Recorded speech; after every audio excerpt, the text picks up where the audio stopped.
जय हिंद दोस्तों, मैं रोहित यादव मन का लाइफ संपूर्ण में आपका स्वागत करता हूं।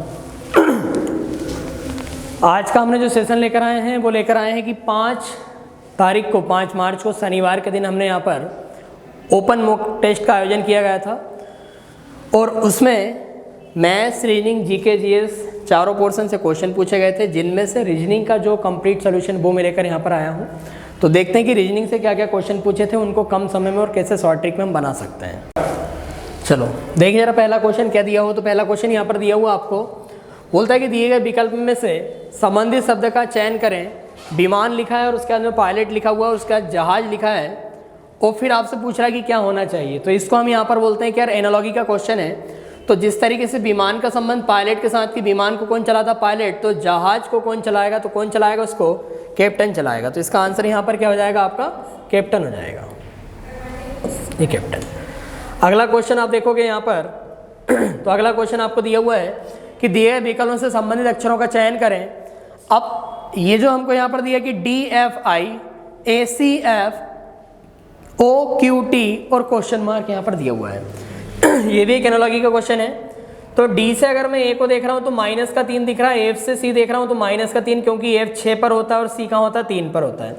I अगर 9 पर होता है, F 6 पर होता है। तो ये सब यहाँ पर 1/1 किस में दिख रहे हैं, -3 में दिख रहे हैं। और अगर ये -3 में जा रहे हैं तो फिर हमें यहाँ भी -3 लेना होगा। और अगर -3 यहाँ पर हम लेने वाले हैं तो O से -3 करूँगा तो मेरे पास यहाँ पर क्या आना चाहिए, A लाना चाहिए। और अगर मैंने यहाँ पर देखा कि -3 करने पर A लाता तो वो सिर्फ और सिर्फ यहाँ पर आया, इसके अलावा और कहीं नहीं आया। बाकी सब में आ जाएगा Q मतलब 17, -3 किया तो 14 मतलब A आएगा, और 20 से 3 करेंगे तो 17 मतलब Q आ जाएगा। अगला क्वेश्चन देखिएगा जरा क्या लिखा है। तो अगले क्वेश्चन में यहाँ पर दिया हुआ है आपको 77 दिया है, 84 दिया और 121 दिया हुआ है। 77, 84, 121। तो 77 और 84 क्या है, तो क्या ये 77 से 84 बना है क्या? तो यार यहाँ पर अगर हम देख रहे हैं तो ऐसा तो कुछ नहीं है, लेकिन हाँ 77 किसके टेबल में आता है, 77 किसके टेबल में आएगा। तो आप ये करने वाले हो 11 × 7, है ना। और अगर ये 84 की मैं बात कर रहा हूँ तो ये हो जाएगा 12 × 7, 12 सत्ते 84।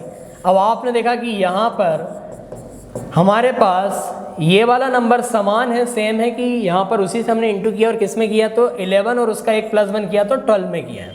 अब ये जो 21 लिखा, पहले ये बताओ कि किसके टेबल में आएगा। तो यार 21 वैसे तो 11 का स्क्वायर होता है, मतलब हम ये कर सकते हैं कि यहाँ पर 11 × 11। अब हम इसके बाद क्या कर सकते हैं कि यार यहाँ पर अगर ये 7 कॉमन था तो 11 का ही इंटू होगा, लेकिन एक बढ़ाकर इंटू का, तो यहाँ पर किसका हो जाएगा, 12 का। अगर 12 × 11 करता हूँ तो मेरे पास आ जाएगा 132, और अगर 132 की बात करूँ तो कौन सा ऑप्शन हो जाएगा मेरा, ये ऑप्शन हो जाएगा। सिंपल सा क्वेश्चन था। अगला क्वेश्चन देखिए यहाँ पर दिया हुआ है, बोलता है कि हिल्स, घाटियाँ, पेड़ और पर्वत, इनमें से हमें एक ऑड वन आउट सेलेक्ट करना, क्लासिफिकेशन का क्वेश्चन है। तो हिल्स, घाटियाँ और पर्वत ये तीनों प्राकृतिक हैं, बट अगर मैं पेड़ की बात कर रहा हूँ तो यहाँ पर ये अलग हो जाएगा। ये एक प्रकार से निर्जीव भी है, ये सजीव है यहाँ पर, है ना। और ये जो पेड़ है ये इनसे सबसे अलग दिखाई दे रहा, तो आपका आंसर क्या हो जाएगा, पेड़ हो जाएगा। अगला लिख रहा है यहाँ पर, दिए गए विकल्पों से विषम अक्षर का चयन करें। विषम अक्षर का चयन करें तो विषम क्या होना चाहिए।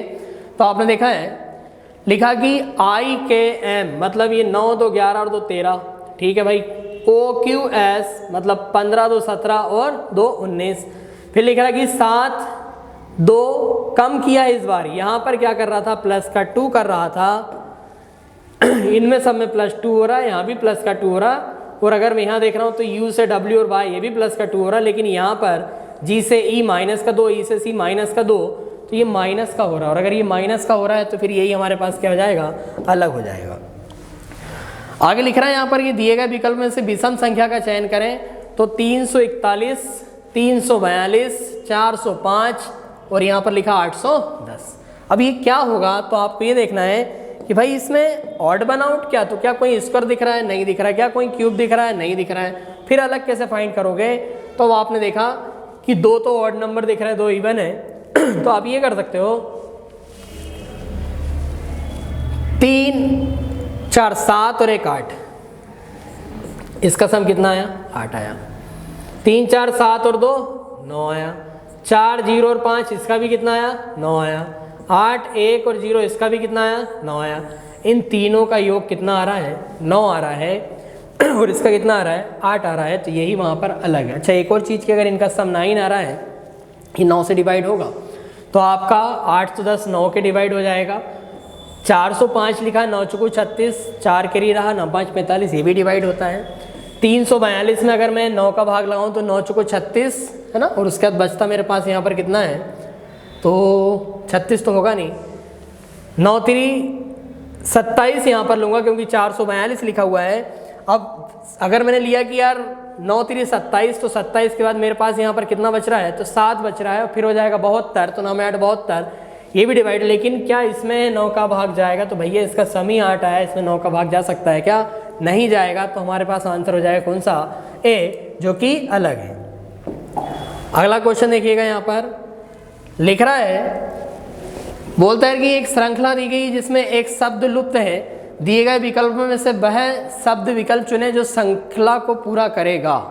अब आपने देखा कि यार यहाँ पर नेफ्यू लिखा हुआ है, फिर यहाँ पर ये अदर लिखा हुआ है, तो इनका कोई मीनिंग निकालना है क्या यहाँ पर, तो नहीं। तो इसमें श्रृंखला है, सीरीज है, मतलब कोई आसान सा लॉजिक यहाँ पर लगा होगा, है ना। और अगर कोई आसान सा लॉजिक होगा तो क्या होना चाहिए, तो आप देख रहे हो एन यहाँ पर लिखा है पहले वाले में नेफ्यू, है ना, फिर दूसरे वाले में एन यहाँ पर आया, तीसरे में एन यहाँ पर आया, चौथे में एन यहाँ पर आया, और 5वें में एन यहाँ पर आया। तो अगला जो आना चाहिए कि 6वीं पोजीशन पर एन होना चाहिए। तो इनमें से 6वीं पोजीशन, तो ये तो 4 ही लेटर है, पॉसिबल नहीं। इसमें 5 पर है, पॉसिबल नहीं, इसमें आया ही नहीं है। और यहाँ हम देख रहे हैं तो 6वें नंबर पर एन आया, तो हमारा आंसर भी यही हो जाएगा। यस, अगले क्वेश्चन की ओर चलते हैं। तो अगला क्वेश्चन यहाँ पर दिया था 8वां, और बोलता है कि यार यहाँ पर श्रृंखला को पूरा करें, सीरीज का क्वेश्चन है। तो बड़ा ही सिंपल सा कॉन्सेप्ट था इसका। और क्या चल रहा है कि के से जे, है ना, और फिर एल, फिर आई, फिर एम, मतलब एक कम, फिर 2 ज़्यादा, फिर एक कम, फिर 2 ज़्यादा, इस तरीके से है। तो आप अल्टरनेट में देखो इसको, के से एल, फिर एम, और एक होता है यहाँ पर एन। लेकिन वहाँ पूछा नहीं आपसे, कहाँ पूछा है, ये क्वेश्चन मार्क। तो जे एक कम किया, आई एक कम करेगा तो क्या आएगा, एच जाएगा। तो यही हमारा आंसर है, क्योंकि ये वाला चल रहा है +1 में और ये चल रहा है किसमें, -1 में, है ना। ठीक है भाई, क्लियर है यहाँ तक। ये वाला क्वेश्चन सीरीज का क्वेश्चन दिया था, सिंपल सा क्वेश्चन था। यहाँ पर आपने देखा कि इसमें क्या चलेगा, तो आप देख रहे हो कि यहाँ -4 क्वेश्चन मार्क 1 लिखा है, फिर यहाँ पर 3.5 और 6 लिखा है, फिर 8.5। यहाँ देखो पहले कितना जुड़ा है, तो 2.5 जुड़ा है, फिर यहाँ कितना जुड़ा है, तो यहाँ भी 2.5 जुड़ा है। 3.5 में आपने मतलब 3.5 में अगर पॉइंट जोड़ोगे तो 4 और 2 6। फिर यहाँ देख रहे हो तो ये भी 2.5 है, तो भैया यहाँ भी 2.5 ही जुड़ना चाहिए। तो -4 + 2.5 अगर आप इसको करोगे तो ये इसमें जुड़ेगा, तो क्या होने वाला है, तो आपके पास यहाँ पर अभी भी बचेगा क्या, तो -1.5, और यही आपका आंसर हो जाएगा कि -1.5। फिर इसमें आपने यहाँ पर 2.5 जोड़ा, तो -1.5 प्लस का 2.5, तो आपके पास ये किसका हो जाएगा, 3.5 का हो जाएगा। क्लियर है। अगला देखें, बोल रहा है कि 12 मार्च को रविवार को आरब का जन्मदिन है। यदि 10 अगस्त को मधुप का जन्म हुआ तो उसी वर्ष मधुप का जन्मदिन किस दिन होगा। सिंपल सा क्वेश्चन है, हमको यहाँ पर दिया हुआ है, इसको मैं यहाँ सॉल्व कर देता हूँ। और क्या लिख रहा है कि 12 मार्च को रविवार को, मतलब कि हमको दिया है 12 मार्च, मतलब तीसरा महीना है ये, और दिन कौन सा है यहाँ पर 12 मार्च, यहाँ पर संडे आपको दे रखा है। यदि 10 अगस्त को मधुप का जन्म हुआ तो उसी वर्ष मधुप का जन्मदिन कब हुआ, तो आपको सीधा सा निकालना है कि 12 मार्च को अगर संडे है तो 10 अगस्त को क्या होगा, बस इतना सा आपका कॉन्सेप्ट है। जो डेट दी रहती है मैं कैलेंडर में हमेशा पढ़ाता भी हूँ, है ना, जो लोग मेरा कैलेंडर पढ़े हैं बहुत ईजी है। 12 मार्च को नहीं गिनना, तो मार्च का महीना पहले कंप्लीट करना होगा, तो 12 तारीख को छोड़ दें तो मार्च होता है 31 का, और 31 में से अगर 12 चला जाए तो हमारे पास यहाँ पर कितना आएगा, तो 19 दिन आ जाएंगे। 19 को और 7 का भाग लगा लो तो बचा कितना, 7 दूनी 14 के बाद में 5। मार्च के बाद में अप्रैल कितना देगा, तो 2 देगा। क्यों देगा, क्योंकि 30 का महीना होता है, 7 का 28, बचा कितना 2। अप्रैल के बाद में मई 3, जून 2, जुलाई 3, और अगस्त की 10 तारीख है तो 7, और बचा कितना यहाँ पर 3। ये 5 2 7 0 हो चुका है। 3 3 6 3 9 और 2 11, और 11 मतलब अगर 7 का भाग लाऊं तो बचा कितना 4। संडे में 4 जोड़े तो मंडे ट्यूसडे वेडनेसडे, है ना, और यहाँ पर जाए क्या आपका थर्सडे, मतलब गुरुवार इसका आंसर हो जाएगा। तो इसका आंसर हम देखते हैं कि गुरुवार यहाँ पर हमको दिया है।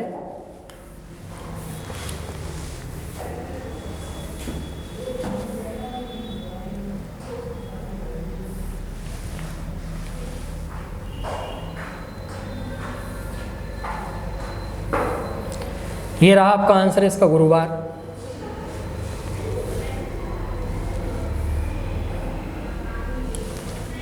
ये आंसर आपका गुरुवार।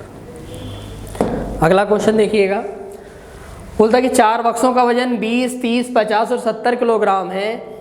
किसी भी संयोजन में इन बक्सों का कुल वजन किलोग्राम में निम्न में से कौन सा नहीं हो सकता है। यह एक संयोजन में केवल एक बार एक बॉक्स का प्रयोग किया जा सकता है। मतलब वो ये बोल रहा है कि आप इनका अगर कॉम्बिनेशन करो, इनको अगर मिलाओ, तो आप कौन सा वाला संयोजन नहीं बना सकते हो। यही बोल रहा ना कि कौन सा नहीं हो सकता है। तो देखो यहाँ पर लिखा है 20, 30, 50 और 50 कितना 100 और 70 170। तो एक तो ये तो बन ही जाएगा 170 पहला वाला। क्या 160 बना सकते हैं? तो भैया हम इसमें से 170 में से 10 घटा दें तो कोई सा भी एक घटाएं, 10 वाला है नहीं, मतलब 160 नहीं बन पाएगा। 150 बन जाएगा क्या? तो यस, यहाँ पर 150 हम बना सकते हैं क्या? बिल्कुल बना सकते हैं। 30 और 70 कितना हो जाएगा 100 और 50, 150 तो डी तो बना सकते हैं। 120 बना सकते हैं क्या? यस, 7, 3, 10 और 2 12, ये भी बना सकते हैं। 170 बना सकते हैं, लेकिन 160 आप कुछ भी करोगे नहीं बना पाओगे। 10 घटाना, 10 कोई सा है ही नहीं वहाँ पर, क्या घटाएंगे हम। तो यहाँ पर 160 हमारा आंसर हो जाएगा। कौन सा नहीं बन सकता? तो 160 नहीं बन सकता है। उसके बाद आप देखोगे अगला क्वेश्चन यहाँ पर दिया है कि दिए गए विकल्पों में से उस शब्द का चयन कीजिए अक्षरों को नहीं बनाया जा सकता है। तो आपने देखा कि यार यहाँ पर लिखा है शेड, तो एस यहाँ से मिल जाएगा, एच मिल जाएगा, ए मुझे मिल जाएगा, डी मुझे मिल जाएगा और ये मिल जाएगा, है ना। नीचे वाला देखिएगा जरा यहाँ पर, तो एम ए मिल जाएगा मुझे यहाँ पर, उसके बाद में एस मिलता है, एच मिलता है, ई मिलता है, डी मिलता है, ये बन जाएगा। फिर यहाँ पर देखो आपके मीडिया लिखा हुआ, तो एम मिल जाएगा, ई मिल जाएगा, उसके बाद में डी मुझे मिल जाएगा, आई मुझे मिल जाएगा, ए मुझे मिल जाता है, एस मुझे मिल जाएगा। नीचे वाला जब आप देखोगे तो नीचे वाले में आपको यहाँ पर ए एम यू दिख रहा है और यू हमारे पास इस वर्ड में नहीं था। इसका मतलब हुआ कि हम यहाँ पर ये डी वाला नहीं बना सकते हैं। यस, अगला देखिएगा, यहाँ पर लिखा है कि ENCRYPT को CLAPWNR के रूप में कोडित किया जाता है। कोडिंग डिकोडिंग का क्वेश्चन है तो इसमें कुछ प्लस माइनस किया होगा। E से C माइनस का 2 हो रहा है, N से L माइनस का 2 हो रहा है। फिर आपने देखा कि यार यहाँ पर ये C से A माइनस का 2, मतलब सभी -2 में चल रहा है। तो अगर मैं इसमें A का -2 कर देता हूँ और अगर A का -2 में करता हूँ तो देखो जरा, A का -2 करोगे मतलब A की कोडिंग वैसे तो 1 होती है, नहीं तो फिर कितनी होती है 27 होती है। तो भैया एक में से क्या घटाओगे? 27 में से आपने 2 घटा दिए, कितना है 25, और 25 पर क्या आएगा? Y आएगा। तो Y वाला मेरे पास एक ही ऑप्शन दिख रहा है। R में से -2 किया तो P आ जाएगा और C में से -2 किया तो A आ जाएगा। बस यही आपका क्वेश्चन था। अगला देखिएगा, लिख रहा है यहाँ पर कि एक निश्चित कूट भाषा में प्लस का अर्थ है इनटू, है ना, प्लस का अर्थ है इनटू, माइनस का अर्थ है प्लस और इनटू का अर्थ है डिवाइड, और फिर लिख रहा है कि डिवाइड का अर्थ है माइनस। तो आप इसको सॉल्व करोगे। यहाँ पर लिख रहा है सबसे पहले कितना 550। अब इनटू को उसने क्या कहा है आपसे, तो इनटू का अर्थ क्या है? डिवाइड। तो आपने डिवाइड में लिख दिया कितना 22। फिर यहाँ माइनस था और बोलता है कि माइनस का अर्थ है यहाँ पर प्लस, तो आपने प्लस कर लिया कितना 24। और प्लस का अर्थ तो हमको क्या दिया था? इनटू दिया था, और कितना दिया था 3, और यहाँ पर आ जाएगा क्वेश्चन मार्क। मुझे इसको सॉल्व करना है तो सबसे पहले डिवाइड करूँगा। 11 से काट देता हूँ तो 2 बार, और 11 से काट देता हूँ 5 बार और 0, फिर 2 से काट देता हूँ कितनी बार? 25 बार। मतलब यहाँ कितना आया? 25 आया।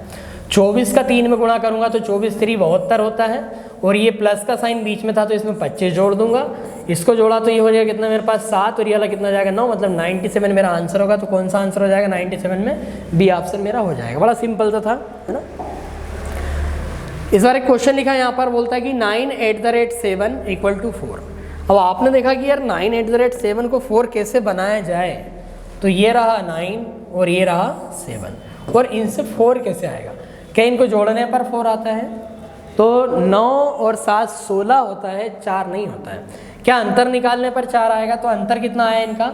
2 आया, लेकिन ये 2 ना लिखकर कितना लिखा? उसका दुगना लिखा 4। क्या हमने जो सोचा वो सही होगा? तो फिर अगला देख लेते हैं कि 6 और 1 को क्या लिखता है? 10 लिखता है। तो 6 और 1 7 तो नहीं हुआ, लेकिन अंतर निकाला, जैसे इसका निकाला तो कितना आया था, इसका अंतर आएगा 5, लेकिन लिखा कितना 10। तो हमको समझ में आ गया लॉजिक कि उनका जो डिफरेंस आ रहा है उसको दुगना करके यहाँ पर लिखा है। 7 और 4 का अंतर 3 होता, दुगना किया तो 6, तो वैसे ही 8 और 2 का अंतर आएगा 6, लेकिन दुगना करेंगे तो क्या आ जाएगा 12 हमारा आंसर हो जाएगा। अगला क्वेश्चन दिया हुआ है यहाँ पर आपको मिसिंग नंबर का, क्या लिखा है यहाँ पर, ये क्वेश्चन मार्क है 13 और 5 लिखा है, यहाँ 105 लिखा, बड़ा नंबर 96 बड़ा नंबर है। तो हमको ये समझ में आया कि ये नीचे के 2 नंबर कुछ किया है, तो 15 7 105, 12 8 96, तो भैया 13 का 5 गुना करोगे कितना आएगा 65 आ जाएगा। तो आपका आंसर कौन सा हो जाएगा, सी हो जाएगा। अगला क्वेश्चन दिया आपको 17वें नंबर का डायरेक्शन का क्वेश्चन है। एक आदमी 3 किलोमीटर पश्चिम की ओर चलता है। तो यार देखो ये आपका डायरेक्शन होता है कि यहाँ नॉर्थ होता है, यहाँ साउथ, यहाँ ईस्ट, और यहाँ पर क्या होता है वेस्ट। बोल रहा है कि एक आदमी पश्चिम की ओर 3 किलोमीटर चलता है, तो यहाँ से उसको हमने चला दिया ये 3 किलोमीटर कहाँ, पश्चिम की ओर, ये उसका क्या है स्टार्टिंग पॉइंट है ना। अब बोलता है कि फिर वह दक्षिण की ओर मुड़ता है और 7 किलोमीटर चलता है, तो दक्षिण तो नीचे की तरफ आएगा और कितना चलेगा 7 चलेगा। फिर वह पूर्वी की ओर मुड़ता है, 3 चलता है, तो पूर्व तो यहाँ होता है, ईस्ट यहाँ होता है, तो ये 3 मतलब इसके बराबर में ही आएगा। फिर वह अपने दाएं ओर मुड़ता है और 5 किलोमीटर चलता है, तो यहाँ से राइट जाएगा, तो नीचे की तरफ अगर मैं खुद यहाँ चल रहा तो मेरा राइट नीचे होगा, और ये कितना है 5 है। अब वह अपनी शुरुआती बिंदु से किस संदर्भ में, वह अपने स्टार्टिंग पॉइंट से कहाँ, तो ये रहा उसका स्टार्टिंग पॉइंट, यहाँ नॉर्थ, यहाँ साउथ, यहाँ ईस्ट और यहाँ पर वेस्ट। तो यहाँ से कहाँ दिख रहा है वो हमको साउथ में दिख रहा है। अब साउथ तो देना है, लेकिन यहाँ 2 किलोमीटर है या 12 किलोमीटर है, 2 ऑप्शन है आपके पास। तो आपने देखा कि ये कितना था 7, तो ये भी कितना होगा 7, और ये कितना 5, कुल मिलाकर कितना हो जाएगा 12। कहाँ पर आ जाएगा साउथ में। तो हमारा आंसर हो जाएगा कौन सा, सी वाला। अगला क्वेश्चन देखते हैं।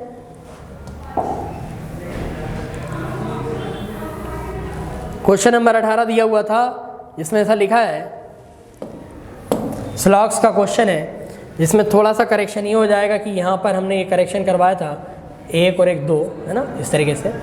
कुछ किताबें डायरी है, तो हमने यहाँ पर ये बना दिया कि इसको किताब को, और इनमें से किताब का कुछ हिस्सा यहाँ पर क्या होता है डायरी होता है। फिर लिख रहा कथन दूसरा कि सभी किताबें कागज है, जितनी भी किताब सब किस में काउंट हो जाएगी, कागज में अंदर आ जाएगी। अब निष्कर्ष नंबर 1 में लिखा कि सभी डायरी कागज है, तो भैया सभी डायरी कागज है नहीं, कुछ है सभी तो नहीं है, निश्चित नहीं है उसका। फिर लिख रहा कि कुछ कागज डायरी हैं, तो कुछ कागज, हाँ ये कागज और डायरी, तो उसका दूसरा वाला सही है। तो जब हमने दोनों को बनाया तो ये गलत हो गया हमारा, ये वाला सही हो गया, तो हम आंसर निकालेंगे only second conclusion is follow, है ना, केवल दूसरा अनुसार करता है। अगले क्वेश्चन पर आते हैं। अगला क्वेश्चन लिखा था यहाँ पर 19वां की प्रश्न आकृति में दर्शाए गए घन के आधार पर उत्तर आकृतियों में निम्नलिखित में से कौन सा घन नहीं बनाया जा सकता है। अब कौन सा नहीं बनाया जा सकता है, तो इसके लिए एक छोटा सा बेसिक सा कॉन्सेप्ट होता है जो क्लासेस में पढ़ाया जाता है, और वो ये कॉन्सेप्ट होता है कि अगर हम यहाँ पर किसी घन को ओपन कर देते हैं तो 1 2 3 4, अब यहाँ से यहाँ बना दूँ, यहाँ से यहाँ बना दूँ। माना कि यहाँ पर A लिखा, B लिखा, C लिखा, D लिखा, E लिखा और यहाँ पर F लिखा है। क्या खासियत होती है कि यहाँ पर ये जो घन की फलकें होती है ये किसी पासे की, तो हमेशा याद रखें, अगर मान लो मैं इस B को यहाँ उठा लूँ और D को यहाँ उठाऊँ, तो B का अपोजिट क्या हो जाएगा D, मतलब कि एक छोड़कर जो आता है वो डेफिनेटली उसका क्या होता है अपोजिट होता है। 6 सरफेस होती है, तो हर सतह सिवाय अपने अपोजिट के बाकी 4 साइड वाले से जुड़ा होता है। लेकिन अगर उसके अपोजिट में जाना है, तो अगर ये फ्रंट हुआ तो टॉप छूटेगा तब बैक मिलेगा, राइट छूटेगा तब बैक मिलेगा, बॉटम छूटेगा तो बैक मिलेगा, या फिर लेफ्ट छूटेगा तो बैक मिलेगा। लेकिन एक छोड़कर जो आएगा उसका अपोजिट है। तो B का अपोजिट D है और C का अपोजिट E है, और जो बचा हुआ है जब आप इसको राउंड में ले लोगे तो दोनों तरफ से टॉप और बॉटम क्या बन जाएगा, A का अपोजिट F। इसका मतलब ये हुआ कि अगर मैं एक डाइस बनाना चाहता हूँ, तो जब B का अपोजिट D है तो हमें हमेशा डाइस में नियरेस्ट सरफेस दिखाई देती है, कभी अपोजिट नहीं दिखता। मतलब अगर B दिखा तो कभी भी मुझे D नहीं दिखना चाहिए, दोनों एक साथ नहीं दिख सकते हैं। C और E एक साथ नहीं दिखेंगे, A और F एक साथ नहीं दिखेंगे। तो यहाँ देखिएगा कि यार इसका अपोजिट तो ये वाला हो गया, नीचे वाला, इसका अपोजिट ये हो जाएगा और इसका अपोजिट ये आ जाएगा। जब आप इसको चारों तरफ से ऐसा फोल्ड करोगे तो ये वाला आएगा जिसमें आएगा ऊपर की तरफ इसके। तो हमसे बोल रहा है कि क्या नहीं बनाया जा सकता। तो देख रहे हो आप कि यहाँ पर अगर मैं इसमें देखता हूँ तो हैज़ बना हुआ है और यहाँ पर ये वाला बना हुआ है, तो ये दोनों तो एक दूसरे के क्या हो गए हैं अपोजिट। तो फिर ये एक साथ कैसे आ सकते हैं, एक छोड़कर आएंगे तो ये एक साथ नहीं आ सकते, इसलिए यही हमारा आंसर ये नहीं बनाया जा सकता। बाकी यहाँ पर आप देख रहे हो ये दोनों एक साथ नहीं दिखेंगे आपको कहीं भी, ये दोनों एक साथ नहीं दिखेंगे और ये भी नहीं दिखेंगे, तो ये तीनों हमारे हो जाएंगे। क्लियर है? अगला क्वेश्चन देखिएगा जरा, यहाँ पर बोल रहा है कि निम्नलिखित आकृति में से, अच्छा ये अगले पेज पर जाएगा, कौन सा वाला प्रतिनिधित्व करता है, ठीक है। हाँ ये हमको दिया, लेकिन इसके लिए मुझे पहले यहाँ पर ये पढ़ना पड़ेगा। बोलता है कि निम्नलिखित आकृति में वर्ग प्रोफेसरों को, है ना, एक वर्ग हमको दिया है, वो किसके लिए दिया है, प्रोफेसर के लिए दिया है। चलो देखते हैं इस क्वेश्चन की, यहाँ पर लिखा है निम्नलिखित आकृति में वर्ग प्रोफेसर का प्रतिनिधित्व करता है। तो जो वर्ग होगा हमारे पास स्क्वायर, वो किसका प्रतिनिधित्व करेगा, तो उसने यहाँ पर कहा कि वर्ग जो होगा वो प्रोफेसर के लिए हो जाएगा। ठीक है भाई। फिर आगे लिख रहा है कि त्रिभुज सामाजिक कार्यकर्ताओं का प्रतिनिधित्व करता है। तो जो त्रिभुज होगा वो सामाजिक कार्यकर्ता के लिए हो जाएगा, ये सामाजिक कार्यकर्ता। इसके बाद यहाँ पर लिख रहा है कि वृत्त डायटीशियन के लिए हो जाएगा, तो सर्कल जो आएगा वो डायटीशियन के लिए हो जाएगा, प्रतिनिधित्व करता है। और आयत जो है वो पुरुषों का प्रतिनिधित्व करता है, मतलब कि अगर हम यहाँ पर रेक्टेंगल बनाते हैं तो वो यहाँ पर एक पुरुषों के लिए होगा, मेल पर्सन के लिए होगा। ठीक है। अब इसके ऊपर आपसे क्वेश्चन कर रहा है, और अगर वो क्वेश्चन कर रहा है तो देखो यहाँ पर ये दिया हुआ है,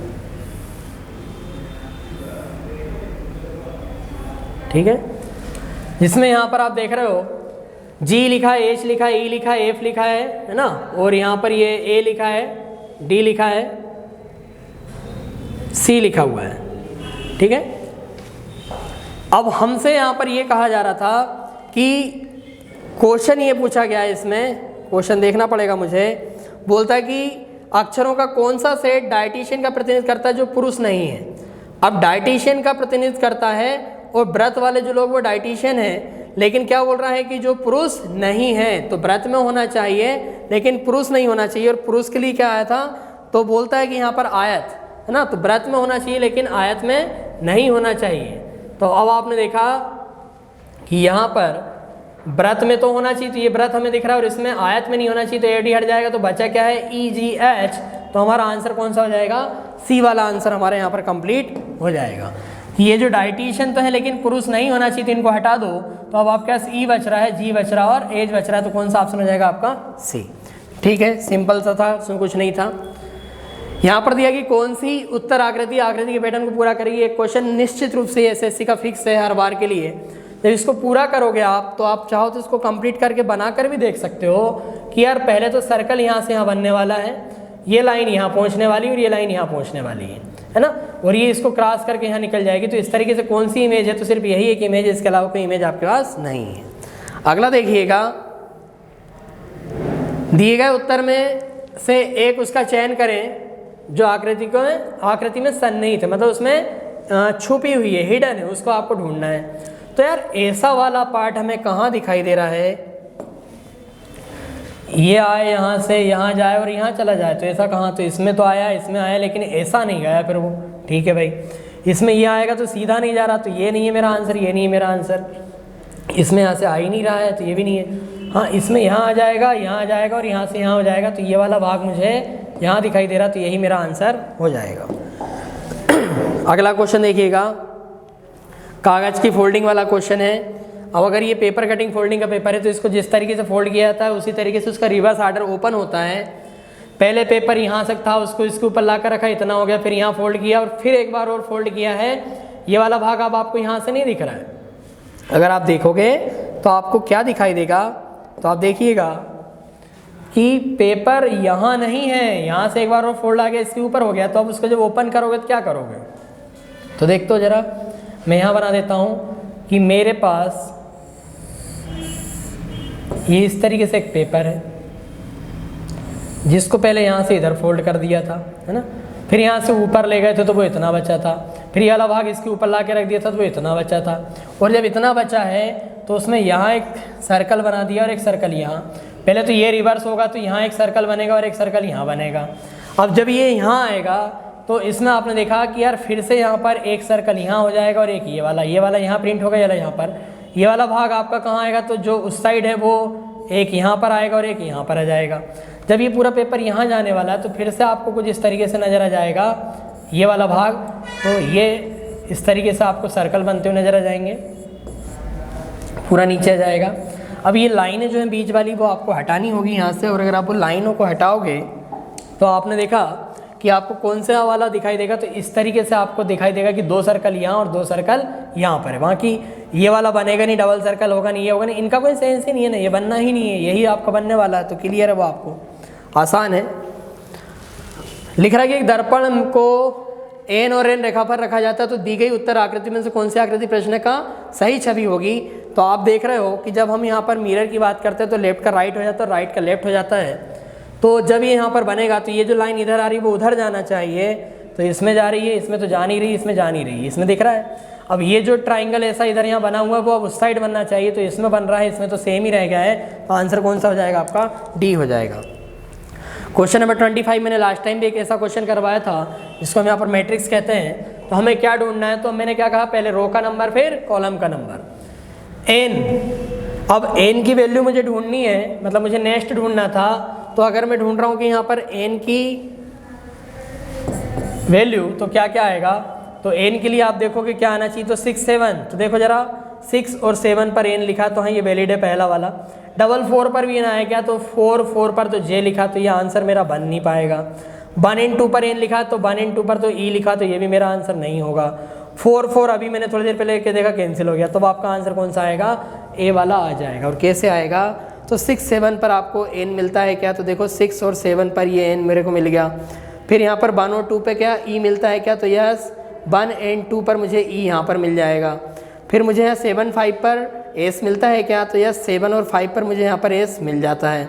फिर यहाँ पर 7 8 पर मुझे टी मिलता है क्या, तो यस ये 7 और 8 पर मुझे यहाँ पर टी मिल जाता है। दोस्तों ये पूरे 25 क्वेश्चन हमने यहाँ पर रीजनिंग के लेकर आए थे, है ना। उसके बाद में आपके इंग्लिश का भी होगा और मैथ्स का भी होगा और जीएस का भी होगा। वीडियो देखने के लिए धन्यवाद। हम यहाँ पर प्रत्येक शनिवार को ओपन मॉक टेस्ट का आयोजन करते हैं, जिसमें हमारे यहाँ के विद्यार्थी और जो मनकामेश्वरी क्लासेस के विद्यार्थी नहीं वो भी यहाँ पर आते हैं, टेस्ट में पार्टिसिपेट करते हैं। एक सिस्टमेटिक सेट पेपर यहाँ पर होता है, उसके ऊपर यहाँ पर उनका टेस्ट पेपर लिया जाता है, फिर उसकी आंसर की भी अपलोड की जाती है। देन उसके बाद में मंडे या ट्यूसडे में हम उसके पूरे क्वेश्चन का एक सोल्यूशन भी दे देते हैं। अगर आपको इस पेपर को डाउनलोड करना है तो इस पेपर जो हमने वीडियो बनाया है इसमें नीचे आपको एक पीडीएफ भी लिंक दिया है, तो आप वहाँ से इसका पीडीएफ भी डाउनलोड कर सकते हो। वीडियो देखने के लिए धन्यवाद, थैंक यू।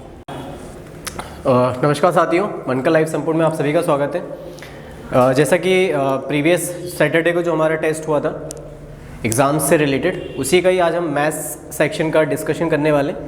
जो भी पेपर कंडक्ट कराया गया था उसमें मैथ्स के हमने जो 25 क्वेश्चन डाले थे वो एसएससी को ही टारगेट करके डाले गए थे, और कुछ क्वेश्चंस देखना बहुत ही आसान भी थे, कुछ क्वेश्चन में हो सकता हो कि आपको टाइम ज़्यादा लग रहा हो। ठीक है, चलिए देखते हैं यहाँ पर। देखो यहाँ पे क्या बोला गया पहले क्वेश्चन में कि एक पाइप एंड सिस्टम से क्वेश्चन पूछा गया, नॉर्मल सा क्वेश्चन है यहाँ पर ये कि पी एक टंकी को जो है वो 6 घंटे में क्या कर सकता है भाई, 6 घंटे में क्या कर सकता है, भर सकता है। तो ये आप मैंने एरो लगा दिया, प्लस लगा लो यहाँ पे, ठीक है। और क्यू जो टैंक है वो टंकी को जो है वो 10 घंटे में क्या कर रहा है, खाली कर रहा है। तो आपको पता है कि प्रोसेस क्या होता है, 6 10 का एलसीएम कितना हो जाएगा 30, ये आपको भरेगा 5, ये खाली कितना करेगा 3। अब खाली करने की बारी आती है तो हम उसमें एफिशिएंसी को माइनस से रिप्रेजेंट करते हैं, ठीक है, और जब फिल करने की बारी आती है तो हम उसको प्लस से रिप्रेजेंट करते हैं। तो यहाँ पर हम यदि बोलें कि दोनों पाइप यदि आप एक साथ चला रहे हैं तो आपका टैंक क्या हो रहा है, भरेगा, और कितना बढ़ेगा 2, और भरना कितना हमको 30, तो 30 भरने में से कितना समय लग जाएगा भाई, कितना समय लग जाएगा, इसको 15 घंटे लग जाएंगे। तो आपका आंसर जो हो जाएगा करेक्ट, ऑप्शन नंबर डी इसका करेक्ट आंसर हो जाएगा। ठीक है, सिंपल ही क्वेश्चन आया था। नेक्स्ट क्वेश्चन जो था देखो ज्योमेट्री से मैंने दिया है यहाँ पर और ज्योमेट्री में देखो क्या बोला गया कि एक ट्राइंगल एबीसी जिसमें बीएसी 90 डिग्री है, बी ए पर 90 डिग्री बनाना है, ये अपन राइट एंगल ट्राइंगल बना रहे हैं बी ए सी, ठीक है, ये ए बी सी, इस प्रकार से आपने राइट एंगल ट्राइंगल बना दिया। उसने बोला कि ए डी जो है वो बी सी पर लंबवत है, ए डी जो है, ए डी आपको इस प्रकार से बनाना है कि जो कि बी सी पर क्या हो भाई, लंबवत हो। आपने डी पॉइंट बना दिया। अब बोला है कि ए डी बराबर जो है, ए डी बराबर 8.4 सेंटीमीटर है, ठीक है, ए डी बराबर 8.4 सेंटीमीटर है। और उसके बाद बोला है कि जो बी डी है वो 4.8 सेंटीमीटर है, बी डी जो है वो 4.8 सेंटीमीटर है, ये 4.8 है, ये आपका 8.4 सेंटीमीटर है। क्लियर है। अब उसने बोला कि बी सी की लंबाई बताइए, किसकी लंबाई बताइए, बी सी की लंबाई बताओ। ये राइट एंगल ट्राइंगल पे एक आपने प्रॉपर्टी पढ़ी होगी, पता होना चाहिए सभी को। यहाँ पर ये 90 डिग्री बनता है इस प्रकार से, ये ए है, ये बी है, ये सी है, और यहाँ पे आपका ये डी ले लो। मैं इस फिगर से बता दे रहा हूँ आपको यहाँ पर कि ये जो होगा ए डी, AD का जो स्क्वायर होगा वो आपका BD इंटू CD के क्या होगा, मल्टीप्लिकेशन के बराबर होता है। ऐसे 5 रिलेशनशिप यहाँ पे इस्टेब्लिश होते हैं, मैंने इसमें से एक लिखा है आपके सामने। AD का स्क्वायर बराबर BD इंटू DC होता है, ठीक है। तो यहाँ पर आपको AD पता है 8.4, हम इसको 2 बार लिख लेते हैं 8.4 को बराबर BD आपके पास कितना 4.8 है इंटू क्या आपके पास CD, यहाँ से CD मिल गया तो आपको BC भी मिल जाएगा आराम से। चलो निकाल लेते हैं। आपके पास वैसे कई तरीके करने के, ऐसा नहीं कि आप यहाँ से निकाल नहीं सकते। यदि आप यहाँ से ये निकाल सकते हैं, ये 4.8 है 8.4 है, तो यहाँ से आपको ए भी मिल सकता है, और भी कई तरीके से निकाला जा सकता है, ठीक है। ये हम इसको सिंपलीफाई कर लेते हैं। 12 से ये 12 चौको 48, 12 7 84 हो गया, और ये 4 से 2.1, 7 एकम 7, 7 दूनी कितना हो गया 14, 4.7 ये आपके पास क्या आ गया CD, ठीक है भाई।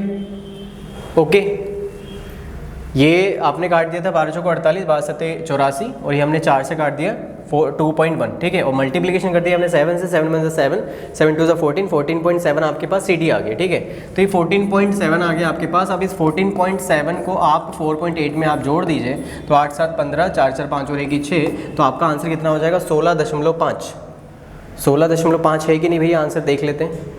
AD कितना दिया आपको 8.4 दिया ना, AD 8.4 है, ठीक है। 8.4 इंटू 8.4 है। BD जो था 4.8 था, ठीक है भाई, हमने 4.8 रखा, इंटू आपको CD चाहिए था, ये CD आपने रख लिया। ये हमने यहाँ पे कैंसिल कर दिया था 12 से 4 बार, 12 से ये 7 बार, ठीक है। और 4 से हमने काटा था 2.1 टाइम्स, और 7 से ये सही है। CD आपका 14.7 ही आएगा, हमने ऐड किया है 4.8 को, ठीक है। और 4.8 को हमने ऐड किया तो हमारा आंसर कितना आ रहा है, ठीक है, ठीक है। 4 4 8 और 1 9, 19.5 आएगा, बिल्कुल सही। ऑप्शन नंबर बी बिल्कुल करेक्ट आंसर, ठीक है। 19.5 ऐड करेंगे तो 19.5 आएगा, ना कि 16.5, ठीक है। चलिए अगला वाला देखो जरा, यहाँ पर क्या है। दो संकेंद्रीय वृत्त हैं जिसका सेंटर एक ही रहता है। जैसे आपके पास एक सर्कल है, इसका सेंटर ये है, तो इसका एक और सर्कल बना दीजिए जो कि एक ही सेंटर से पास हो रहा है।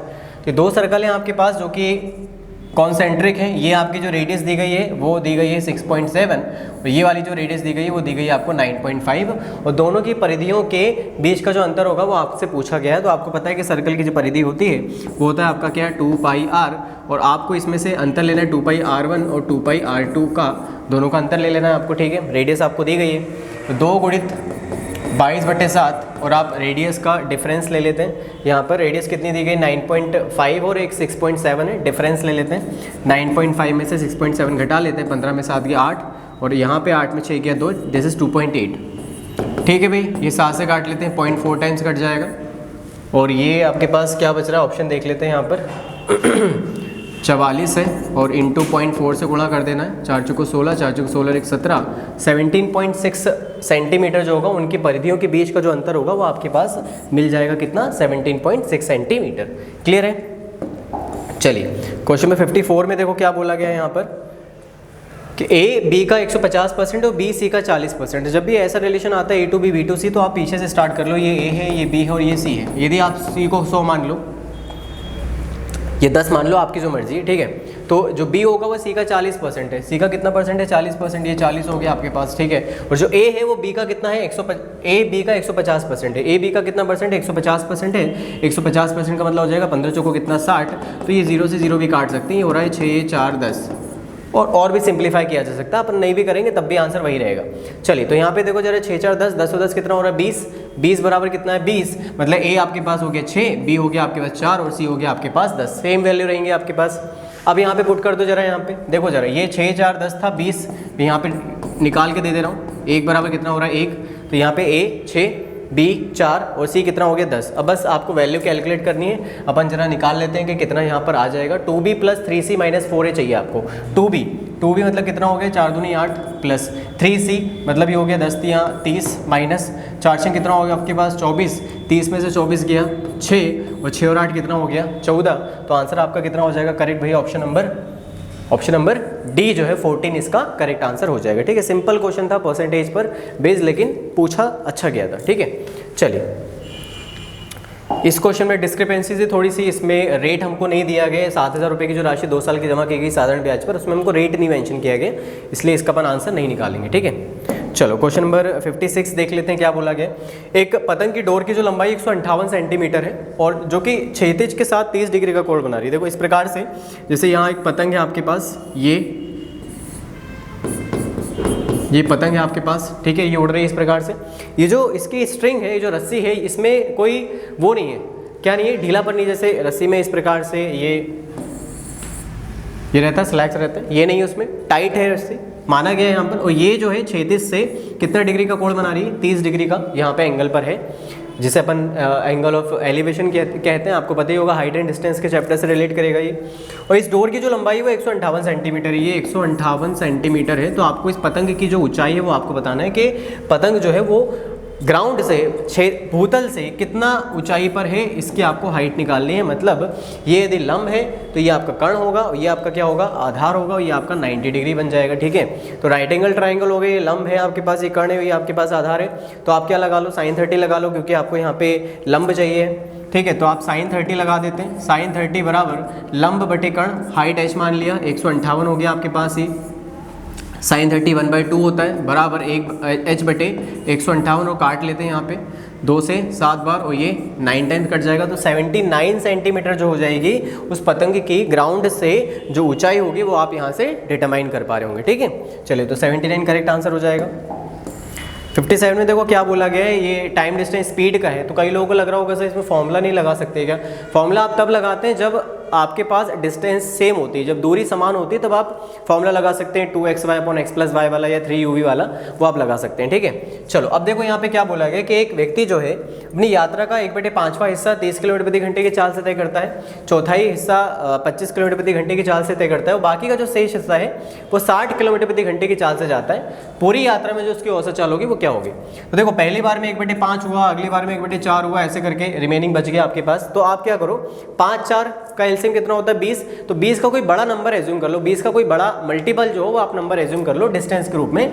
मैंने मान लिया कि जो डिस्टेंस है वो 600 किलोमीटर है, मैंने बड़ा नंबर ही लिया है, ठीक है। आप 1200 भी ले सकते हैं, 300 भी लोगे तो भी कोई गलत नहीं होगा, आंसर तो एक ही रहने वाला है। मान लो कि 600 किलोमीटर की वो जो दूरी थी, यात्रा करनी थी हमको, जिसमें से 1/5 हिस्सा हमने कर लिया। 1/5 हिस्सा कितना हो गया बोलो, 120 किलोमीटर हो गया। अब ये जो 120 किलोमीटर की जो दूरी है वो हम कितने रेट से जा रहे हैं भाई, 30 किलोमीटर प्रति घंटे की चाल से जा रहे हैं। अब 30 किलोमीटर प्रति घंटे की चाल से जाएंगे तो हमको 4 घंटे लगेंगे। कितने घंटे लगेंगे? 4 घंटे लगेंगे। फिर 1/5 हो गया हमारा, 1/4, 1/4 बोलो, 1/4 कितना हो जाएगा आपका, 150 किलोमीटर। अब 150 किलोमीटर की जो दूरी है वो हम 25 के रेट से जा रहे हैं, और 25 के रेट से जाने में भैया 6 घंटे लगेंगे कि नहीं लगेंगे? अब देखो, यहाँ से 120 और 150 मिला के 270 हो गया, तो हमारे पास जो बचेगी डिस्टेंस, बचेगी 330 किलोमीटर की दूरी। और किस रेट से जाना है हमको, 60 के रेट से जाएंगे तो हमको लगेंगे 5.5 घंटे। भाग कर देंगे, 6 पंजे 30, 6 पंजे 30, मतलब 5.5 घंटे लग गए। अब हमारी जो डिस्टेंस थी वो टोटल तो 600 किलोमीटर थी, ओके।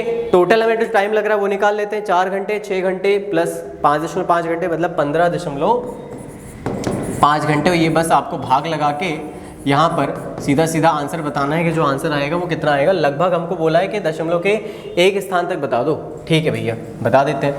5 से 15, 5 एकम 5, और ये 5 से 12 बार मतलब 1200, ठीक है।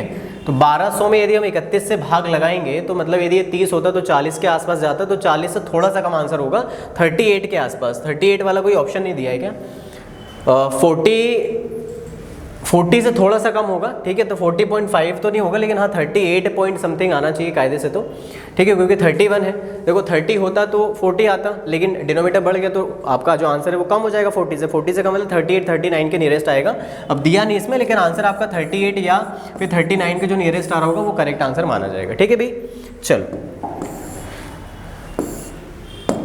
अब यहाँ पे देखो जरा, ये भी आपका ट्रिग्नोमेट्री का क्वेश्चन है। कॉस थीटा आपको दिया गया, कॉस थीटा आपको दिया गया 4x/1 + 4x²। तो आपसे बोला गया भैया साइन थीटा बता दो। साइन थीटा क्या होगा? सिंपल से आपको पता है कि भाई कॉस थीटा जो होता है वो होता है आधार बटे कर्ण, बेस अपॉन हाइपोटेन्यूज होता है, और आपका साइन होता है परपेंडिकुलर प्लस हाइपोटेन्यूज, मतलब लंब बटे कर्ण।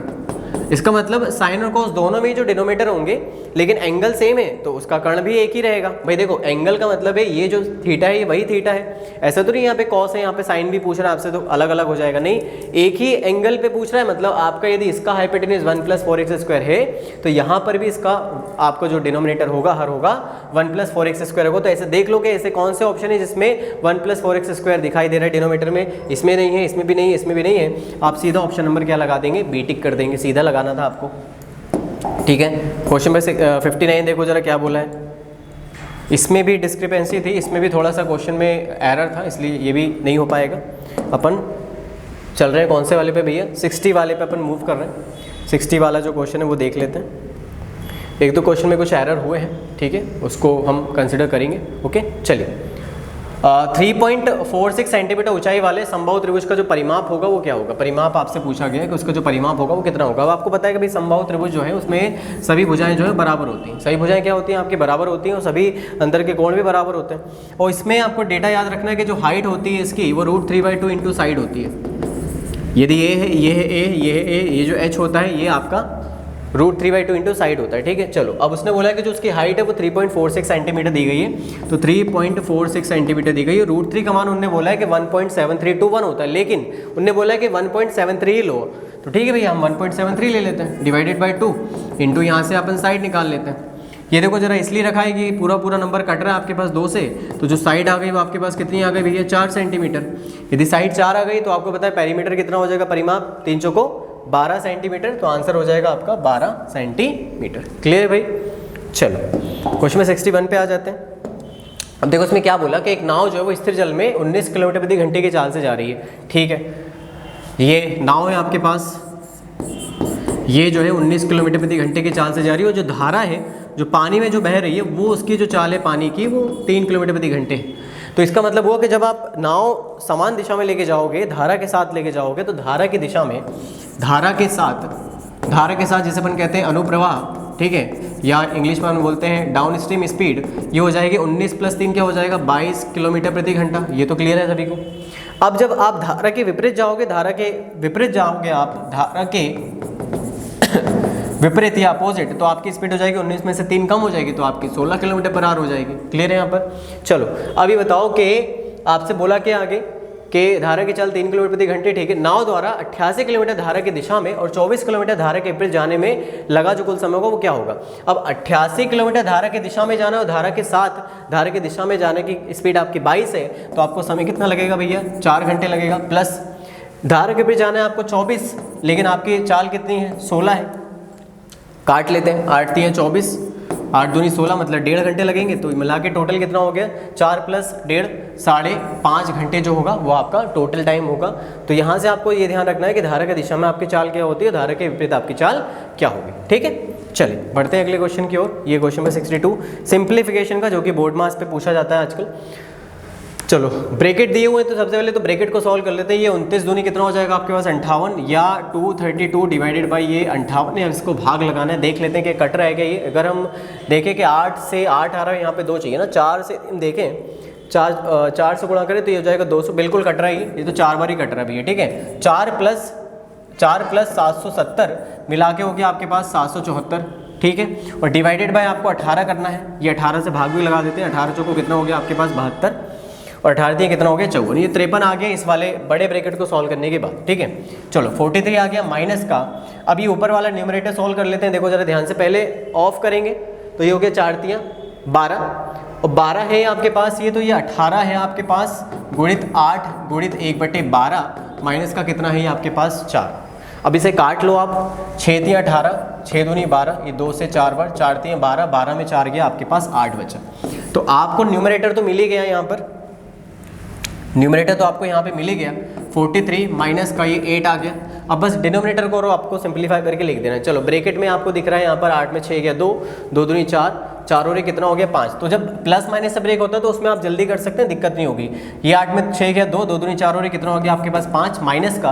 अब हम ऑफ को सिंप्लीफाई करते हैं, ऑफ का मतलब गुणा ही होता है, ये कट जाएगा 2 से, भाग लगाना है आपको। जब भाग करोगे नीचे लेके जाओगे 2 से 2 कट जाएगा, आपके पास 3 ही बचेगा, मतलब ये हो गया 2, और यहाँ पे जब काटोगे तो ये बचा आपके पास 4, और 43 में से यदि आप 4 घटा लोगे तो आपको आंसर कितना मिल जाएगा 39।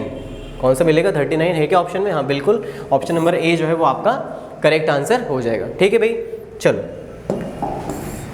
क्वेश्चन नंबर 63 जो कि अगेन एल्जेब्रा से है, और ये बहुत ही इंपॉर्टेंट आइडेंटिटी जो कि अभी एसएससी के लिए आपको याद ही करके रखनी है कि a की पावर 4 प्लस a का स्क्वायर प्लस 1 बराबर a square plus a plus 1 into a square minus a +1 होती है। आपको इसको याद करके रखना है क्योंकि इस आइडेंटिटी पे क्वेश्चन पूछे जा रहे हैं अभी, ठीक है। तो a की पावर 4 + a का स्क्वायर +1 इक्वल्स टू होता है a² + a + 1 into a² - a + 1, ठीक है। जरा ध्यान से देखो यहाँ पे क्या लिखा हुआ है, x की power 4 + x² + 1 divided by x² + x + 1। तो ये वाला हिस्सा ऊपर से कट जाएगा तो बचेगा आपके पास x² - x + 1। और ये किस ऑप्शन में अवेलेबल है भैया, देख लो ऑप्शन नंबर सी में अवेलेबल है, सीधा टिक कर देना था। आइडेंटिटी बेस्ड क्वेश्चन आया सीधा। क्वेश्चन में 64, 1170 में किसी वस्तु को बेचने पर एलिया को उतनी हानि होती है जितना उसे वस्तु को 22% लाभ पर बेचने से लाभ होता है, ठीक है। मतलब ये जो लॉस है ये लॉस आपके प्रॉफिट के बराबर है, ठीक है। और लॉस क्या होता है भैया आपका CP - SP। तो CP - SP कितना है भैया 1170 है, ठीक है, बराबर। प्रॉफिट क्या होता है SP - CP, तो ये SP - CP। लेकिन ये जो प्रॉफिट हो रहा है ये प्रॉफिट यहाँ पे कब हो रहा है आपको, जब आपने 22% का लाभ कमाया। और जब 22% का लाभ कमाओगे तो आपका CP जो यहाँ पे रिप्लेस हो जाएगा 1.22 CP से, माइनस क्या हो गया आपके पास CP। अब बस इक्वेशन बनी, इक्वेशन को सॉल्व करके आंसर बताना है। 1.22 CP आपके पास, चलो घटा लेते हैं, ये हो जाएगा आपके पास 0.22 CP। और यहाँ पर भी CP है तो ये 1 CP है, 100% है, यहाँ से इसको घटा लेते हैं तो ये हो जाएगा आपके पास 0.78 CP बराबर 1170। तो यहाँ से क्रैमूल निकल के आ जाएगा 1170/0.78। ये हटा के 00 लगा के 78 से भाग लगा देते हैं। 78 से एक ही बार जाएगा, 78 एकम कितना हो गया आपके पास 78, 11, 9, ये 3 और ये 0 है। 78 से 5 7 देखते हैं 5 बार जा रहा है कि नहीं जा रहा है। 5 8 हो गया 40, 5 7 35, बिल्कुल जा रहा है 5 बार, ठीक है। तो ये हो गया 5 और ये 2 0 लग जाएंगे तो 1500 आया आपका वस्तु का क्रैमूल। 1500 क्या आ गया, वस्तु का क्रैमूल आ गया। अब 1500 की वस्तु यदि वह 1450 में बेचे तो उसका लाभ या हानि प्रतिशत ठीक 1 दशमलव तक आपको बताना है। अब देखो बच्चा 1500 रुपये की चीज़ को यदि आप 1450 में बेचोगे तो आपको ऑब्वियस सी बात है हानि होगी। कितनी की हानि होगी, 50 की हानि होगी। कितने पे होगी, 1500 पर होगी। मल्टीप्लिकेशन विद क्या हो गया आपका 100, ये 2 0 कट गया, 5 से 3 बार कट गया और ये 10/3 आपको बोलना है तो आप आंसर बोलोगे 3.333, ऐसा चलता चला जाएगा। तो आप बोलोगे हानि हो रही है और हानि कितने की हो रही है 3.3। उन्होंने बोला कि दशमलव के एक स्थान तक बोलो तो 3.33 को आप लिखोगे 3.3, तो आप बोलोगे हानि होगी। कितने की हानि होगी, 3.3 की हानि हो जाएगी, ठीक है भैया। चलिए क्वेश्चन में 65 देखो जरा क्या बोला है इसमें कि A + B जो है वो P है, ठीक है। A + B जो है वो P है और AB जो है वो Q के बराबर है। तो आपको A की पावर 4 + B की पावर 4 बताना है। अब A की पावर 4 + B की पावर 4 को लिखने के 3 तरीके होते हैं जनरली में जो क्लास में अलजेब्रा पढ़ाते हैं, तो मैं बताता भी हूँ वहाँ पर कि इसको आप इस प्रकार से लिख सकते हैं A² + B² का होल स्क्वायर माइनस का 2A² B²। लेकिन फिर इसको फिर रिप्लेस करना पड़ता है, ये ब्रैकेट के अंदर इसको आप लिखोगे तो उसको डायरेक्टली हम ये एक्सप्रेशन में कन्वर्ट करके लिखते हैं A + B की power 4 - 4AB into A + B और प्लस का 2 इंटू AB का होल स्क्वायर। एक ही आइडेंटिटी होती है। मतलब अल्टीमेटली कहने का मतलब ये है कि यहाँ पे जो A² + B² है इसको भी हम रिप्लेस करते हैं दूसरे फॉर्म में, तो ये इस प्रकार से एक्सप्रेशन बनकर आता है। दूसरी चीज़ ये भी होती है जो कि बहुत इंपॉर्टेंट आइडेंटिटी आपके पास √2 इंटू AB + B² और A² माइनस का √2 इंटू AB और प्लस का B²। ये भी इंपॉर्टेंट आइडेंटिटी, इसका भी आपको ध्यान रखना है। लेकिन अभी फिलहाल ये इस पर बेस था तो अभी यहाँ पर वैल्यू सब्स्टिट्यूट कर दो जरा। A की पावर 4 + B की पावर 4 बराबर A² + B² का होल स्क्वायर माइनस का 2A² B² है। अब इसको फिर ओपन करके आप करोगे A + B का होल स्क्वायर माइनस 2AB का होल स्क्वायर माइनस का 2A² B²। इसको जब सिंप्लीफाई किया तो ये रिजल्ट निकल कर आया। तो आप या तो इसको डायरेक्टली याद रखो या तो आप इसको ऐसे कन्वर्ट करके कर लेना। चलो आप इधर डायरेक्टली इस्तेमाल कर लेते हैं। A + B कितना दिया है P, तो ये हो गया आपके पास P की power 4 minus 4 into Q, 4 into P, 4 into क्या है आपके पास ये होल स्क्वायर होगा यहाँ पर, 4 इंटू क्या है ये Q और ये होगा आपके पास P² और प्लस का 2 AB क्या है Q और Q का क्या हो गया ये स्क्वायर हो गया। तो जो रिजल्ट आएगा वो हो जाएगा P की power 4 minus 4P² plus 2Q²। That is option number D। Clear है भाई। तो इसका आपको ध्यान रखना है। आइडेंटिटी ये है, इसको और स्प्लिट किया तो ये बनी, इसको फिर फाइनली स्प्लिट किया तो ये चीज़ बनकर आई है। और एक दूसरा स्ट्रक्चर ये भी ध्यान रखना है, ये मल्टीप्लिकेशन में चलेगा, ठीक है। चलो क्वेश्चन में 66 पर आ जा रहे हैं। क्वेश्चन में 66 देखो जरा 66 में क्या बोला गया।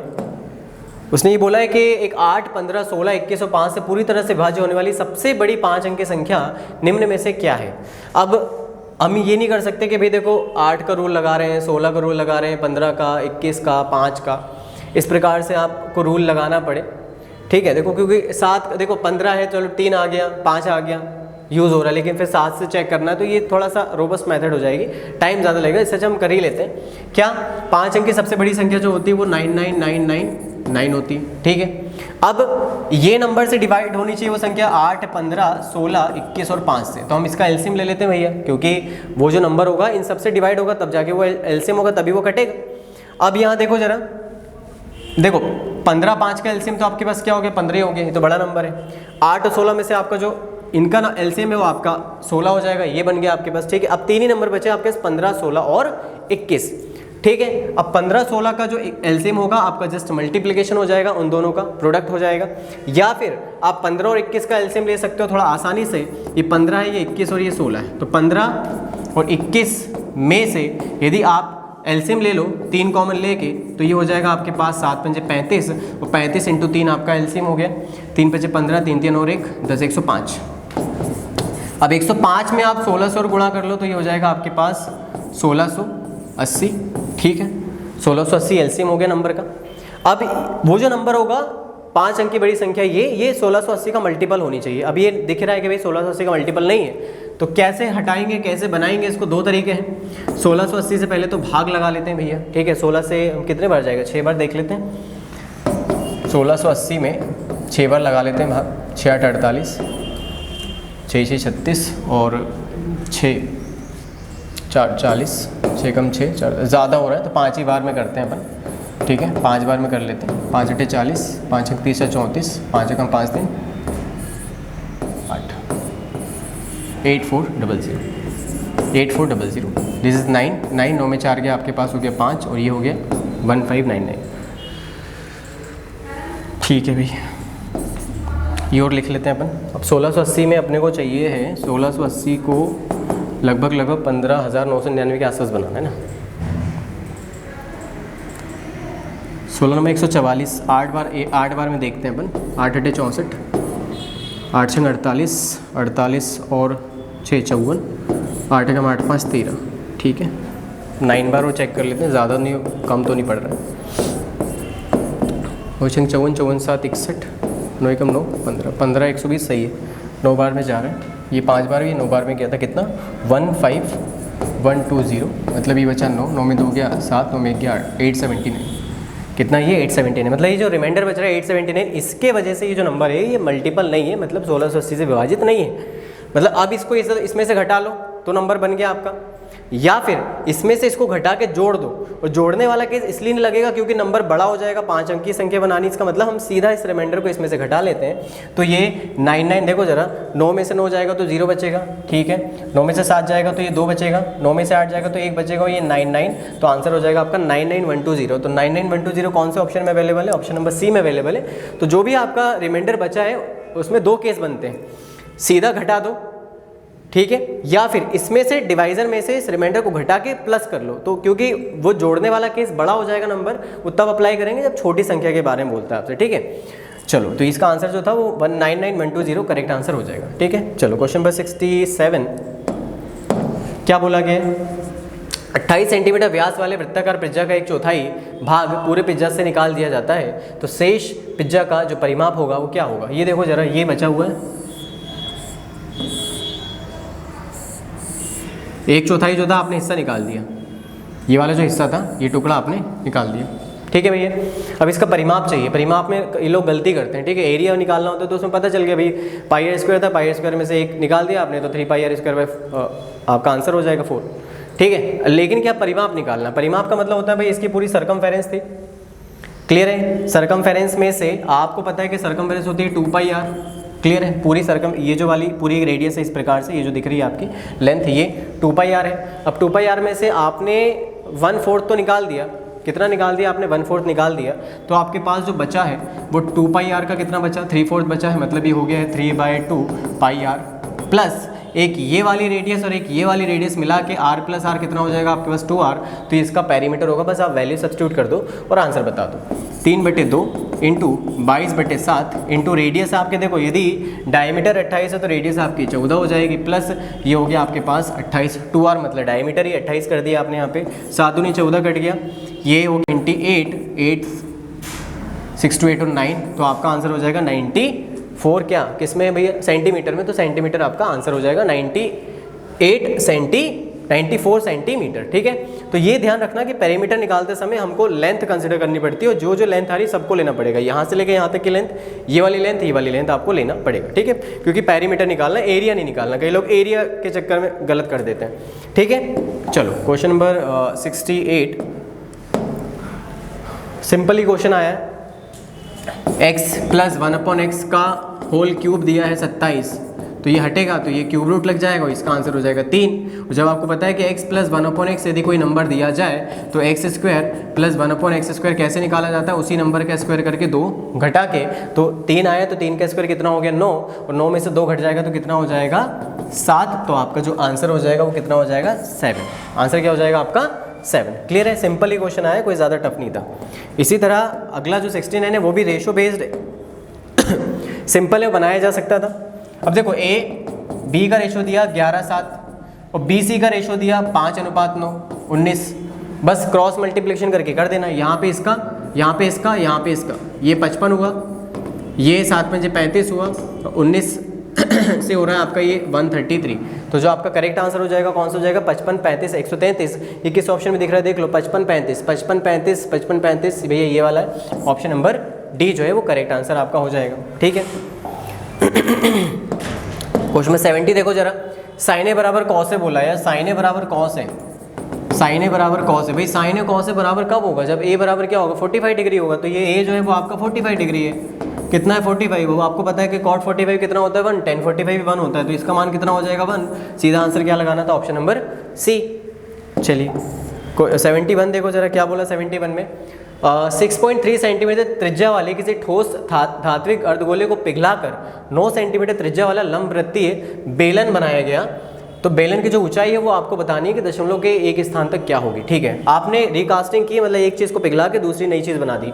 अर्धगोलाकार आपके पास ठोस गोला था, उसका आयतन होता है 2/3 पाई r क्यूब, तो 6.3 का ये हो गया क्यूब बराबर, इसको पिघला के आपने क्या बनाया, एक बेलन बनाया, बेलन का आयतन हो जाता है पाई r स्क्वायर h, मतलब 22/7, पाई भी रख के आप सीधा सीधा काट भी सकते हैं, पाई r स्क्वायर h, रेडियस कितनी है इसकी 9 इंटू 9 इंटू ये होगी उसकी क्या हाइट, ये 22/7, 22/7 क्या हो गया आपका कट गया, बस इसे सिंप्लीफाई आपको कर लेना। चलो भैया देख लेते हैं करके क्या निकल कर आ रहा है, 6.3 into 6.3 into 6.3 divided by 9 into 9, वो ये आपके पास h निकल कर आ जाएगा, दशमलव के एक अंक तक आंसर करना ना, ठीक है ना, कर देते हैं कोई दिक्कत नहीं, कैलकुलेशन में तो अपन है ही माही। ठीक है, ये हो गया आपके पास 10 और ये 10, ठीक है भैया, ये हटा देते हैं अपन डेसिमल, 9 से ये 7 बार काटा, 9 से ये आपने 7 बार काट दिया, और ये 3 से आपने काट दिया है, 3 दूनी 6 3 एकम 3, ठीक है। अब बचा 7 7 49 और 21 दूनी कितना 42, ठीक है ना। अब और नीचे बचे आपके पास 3 0 जिससे आपको भाग लगाना है। चलो 49 में 42 से आपको गुणा करना है, तो ये अपन ऐसा भी कर सकते हैं कि 50 - 1 इंटू 42 कर लेते हैं, तो ये हो गया 0, 5 10 5 को 20 और 1 2100, 2100 में से 42 घटा लेते हैं, 10 में से 2 गया 8, 9 में 4 गया 5 और ये 0, और भाग लगाएंगे तो 2 पॉइंट समथिंग आएगा, 2.0 समथिंग, 2.058 समथिंग, तो 2.058 समथिंग आप लगाओगे कौन सा, ऑप्शन नंबर डी। दशमलव के एक स्थान तक यदि आप लगा रहे हो तो आप 2.05 लगभग आ रहा है, तो 2.1 कंसिडर किया जाएगा, ना कि 2.5, ठीक है। तो जो आंसर माना जाएगा वो डी ऑप्शन करेक्ट माना जाएगा, that is option number D 2.1, ठीक है। चलो भैया क्वेश्चन में 72 पर आ जाओ, क्या बोला गया है, ए बी डी में सी बी डी का मध्य बिंदु है, ठीक है, ए बी डी बनाना है, लो ए बी डी बना लिया। क्या बोला है, ए बी डी में सी बी डी का मध्य बिंदु है, सी जो है बी डी का मध्य बिंदु है, ठीक है भैया, सी बी डी का मध्य बिंदु है, ओके। ए बी बराबर 10, ठीक है, ए डी बराबर 12, ठीक है, और ए सी बराबर 9 दिया हुआ है। अच्छा, मध्य बिंदु होगा मतलब ये माध्यिका बन गई, यहाँ से आपको ध्यान रखना है, माध्यिका से एक अपोलोनियस थ्योरम होती है जिसका रिजल्ट बहुत इंपॉर्टेंट है। अपोलोनियस थ्योरम होती है, अपोलोनियस प्रमेय जिसे कहा जाता है, जिसमें माध्यिका होती है आपके पास, तो जिसके ऊपर माध्यिका डाली गई है उसको छोड़ के, उस भुजा को छोड़ के बाकी दोनों भुजाओं के वर्गों का योग, बाकी दोनों भुजाओं के वर्गों का योग 2 गुना होता है उस माध्यिका के और उस तीसरी भुजा के आधे के वर्ग के योग के बराबर होता है। स्टेटमेंट इस प्रकार से बनता है ये अपोलोनियस थ्योरम का। बस वैल्यू सब्स्टिट्यूट कर दो यहाँ पर। ए बी कितना है, ये 10 है, तो 10 का स्क्वायर कितना हो गया आपके पास 100 हो गया। ए डी कितना है 12, 12 का स्क्वायर कितना हो गया आपके पास 144 हो गया, बराबर 2 टाइम्स लिख दिया। ए सी कितना है 9, मतलब 9 का स्क्वायर 81 हो गया, प्लस बी सी का स्क्वायर है भैया। बी सी हमको बी डी की जरूरत है कि हमको क्या पूछा है, बी डी निकालना। हाँ बी सी है, बी डी के टर्म में लिख सकते हैं क्या, बिल्कुल बी डी का आधा हो जाएगा, मतलब बी डी स्क्वायर बाय कितना हो गया आपके पास 4, क्योंकि आधा करोगे तो 4 हो गया।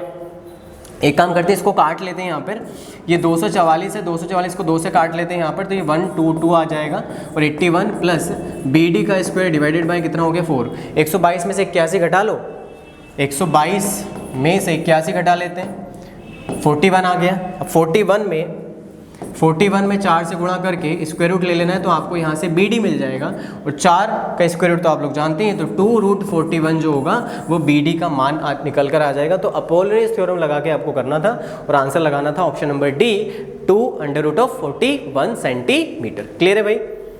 चलिए अगेन ज्योमेट्री पे एक क्वेश्चन आया, पी क्यू आर का जो अंतः केंद्र है वो ऐसे, इन सेंटर की बात की गई है। इन सेंटर जो होता है वो होता क्या है आपका, किसी भी त्रिभुज के जो इंटरनल एंगल बाइसेक्टर्स होते हैं उसका इंटरसेक्शन पॉइंट अंतः केंद्र कहलाता है। ठीक है, जैसे ये इस प्रकार से और यहाँ पे ये इस प्रकार से जब मीट करेंगे, ये सब एंगल बाइसेक्टर हैं आपके पास, तो ये जो पॉइंट बन रहा है एस, ये आपका इन सेंटर कहलाता है, अंतः केंद्र कहलाता है, एंगल बाइसेक्टर का इंटरसेक्शन पॉइंट। और यहाँ से एक थ्योरम निकल के आती है कि ये, जैसे उसने बोला कि पी एस आर हम ले लेते हैं, पी एस आर, ये जो ये वाला एंगल होगा आपका एंगल पी एस आर बराबर 90 डिग्री प्लस एंगल उसके जस्ट अपोजिट वाला एंगल का आधा। इंटरनल वाले में प्लस होता है, एक्सटर्नल वाले में माइनस आ जाता है। ठीक है, तो यदि पी एस आर चाहिए तो 90 डिग्री प्लस उसका अपोजिट एंगल क्यू का क्या हो गया आपके पास, ये आधा हो गया। ठीक है, अब सॉल्व कर लो, किस किस का मान दिया गया अपने को, ये दिया है 125। ठीक है भैया, 125 माइनस 90 और जस्ट आपको डबल कर देना, 125 में से 90 चला गया, आपका कितना हो जाएगा भैया 30 5 35 और 35 दूनी कितना हो जाएगा 70। तो एंगल क्यू कितना हो जाएगा आपके पास 70 डिग्री। किस में दिया भाई 70 डिग्री, ऑप्शन नंबर। थ्योरम याद रखना है, इंटरनल एंगल बाइसेक्टर्स पे 90 डिग्री प्लस हाफ होता है, एक्सटर्नल में 90 डिग्री माइनस हाफ होता है। ठीक है भैया, चलो एक और थ्योरम पे बेस्ड क्वेश्चन पर 74 दिया है। ये इस प्रकार से याद रखना है, ये ऐसी प्रॉपर्टी जो है आपको इंपॉर्टेंट रोल प्ले करेंगे। ए बी सी डी है,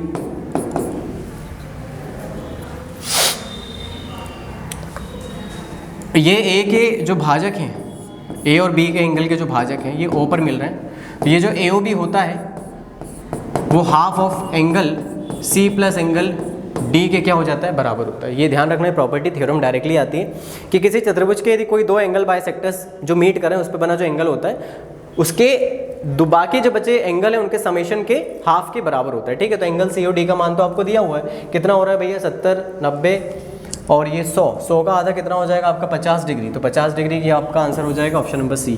थ्योरम याद रखना, किसी भी चतुर्भुज में यदि 2 कोणों के समद्विभाजक यदि मीट करते हैं तो जो एंगल बनेगा वो जस्ट हाफ होगा उनके बाकी के 2 एंगल्स के समेशन के। ठीक है, चलिए लास्ट क्वेश्चन 75 नंबर। क्या बोला गया कि त्रिभुज एबीसी की भुजा ए बी सी की भुजा बीसी को एक वृत्त त्रिभुज एबीसी की भुजा बीसी को डी पर स्पर्श करता है, बीसी की भुजा डी पर स्पर्श करता है। ठीक है, इस प्रकार से इसे अपने को वृत्त बनाना है जो कि इसे डी पर स्पर्श कर रहा है और ए बी और एसी को आगे बढ़ाने पर ई और एफ पर मिलते हैं। ऐसा नहीं बनेगा, पहले वृत्त बना लो, पहले वृत्त बना लेता मैं और इस प्रकार से बनाते हैं तो थोड़ा सा ठीक बन जाएगा। अब ठीक है, ए बी सी और ये हो गया डी और इसको आगे बढ़ाया तो ए बी बढ़ाया तो ई बन रहा है और यहाँ पे एफ बन रहा है। ये त्रिभुज है आपके पास एबीसी जिसकी भुजा